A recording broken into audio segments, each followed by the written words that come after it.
అందరికీ శుభోదయం. ఈరోజు నేను 5 రకాలైనటువంటి ఆకుకూరలు నాటడం జరిగింది. అందులో ఫస్ట్‌గా వచ్చేసి పాలకూర నాటాను. ఇప్పుడు యాక్చువల్‌గా ఏంటంటే ఇవి నాటే ముందు మనకు కావాల్సిన ముఖ్యమైన ప్రిపరేషన్ ఏందంటే, మీరు చూసినట్టయితే ఆ డబ్బాలో వచ్చేసి నేను అన్నీ అంటే 3 రకాలైనటువంటి మిశ్రమాలు కలిపాను అందులో. మట్టి, నెక్స్ట్ వచ్చేసి మన కోకో పిట్, వర్మీ కంపోస్ట్ ఉంది. దాంతో పాటు డేట్ అయిపోయినటువంటి ఓట్స్ ఉంటే ఓట్స్ కూడా కలిపాను. అందుకే తెల్లగా ఉంది అది. బట్ అంటే ఫైబర్ గదా! అది గూడా మొక్కలకు ఉపయోగపడుతుందనే ఉద్దేశ్యంతోటి నేను అందులో కలిపాను.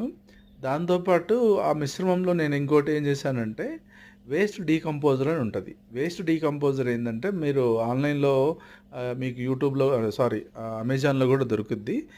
జస్ట్ ఒక బాటిల్ వచ్చేసి ₹20 అట్లా ఉంటది. అది గజియాబాద్ నుంచి గూడా డైరెక్ట్‌గా ఆర్డర్ పెట్టుకోవచ్చు.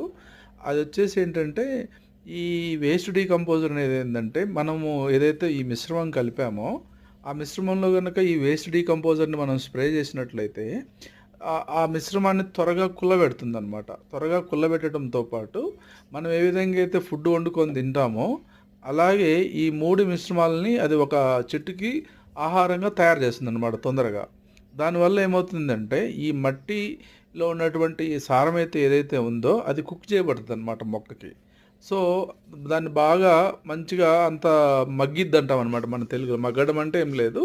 దాంట్లో ఏదైతే డీకంపోజ్ అవ్వకుండా ఉన్నటువంటి మెటీరియల్ అంతా కూడా డీకంపోజ్ అయిపోయి, చెట్టుకి రెడీ టు టేక్ లాగా ఉంటదనమాట. మామూలుగా రెడీ టు కుక్ లాగా చెట్టుకి రెడీ టు టేక్ లాగా ఉంటదనమాట. అందుకని నేను ఆ వేస్ట్ డీకంపోజర్ అనేది ఆ డబ్బాల్లో కలిపి పెట్టాను. సో, ఆ తర్వాత ఏవైతే ఈ పార్ట్స్ ఉన్నాయో, ఈ పార్ట్స్‌లలో మొత్తం నీట్‌గా నింపుకొని, ఆ విధంగా నేను మొత్తం 5 రకాలైనటువంటి ఆకుకూరలు ఈరోజు నాటడం జరిగింది. ఈ మట్టి ప్రిపరేషన్ గనుక సరిగ్గా లేకపోతే వచ్చే ప్రాబ్లమ్ ఏందంటే, మనకు ఫస్ట్ మొలక బాగానే వస్తుంది.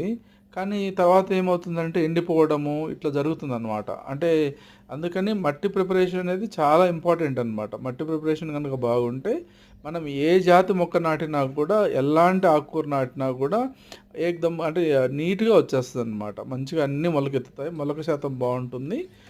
అలాగే చెట్టు కూడా ఆరోగ్యకరంగా పెరుగుతుంది. మనకు త్వరగా అందుబాటులోకి వస్తుందనమాట. ఆ నాటిన తర్వాత ఇలా స్ప్రే బాటిల్ తోటి మనం నీట్‌గా వాటర్ స్ప్రే చేసుకొని, ఈ వాటర్ స్ప్రే చేసుకోవడం వల్ల ఏమవుతుందంటే, వాటికి కావలసినటువంటి నీరు అంది వాటిలో కొంచెం అంటే మొలకనేది తొందరగా వచ్చేస్తుంది. సో, స్ప్రేయింగ్ అనేది ఇమ్మీడియేట్‌గా ఖచ్చితంగా చేసుకోవాలనమాట.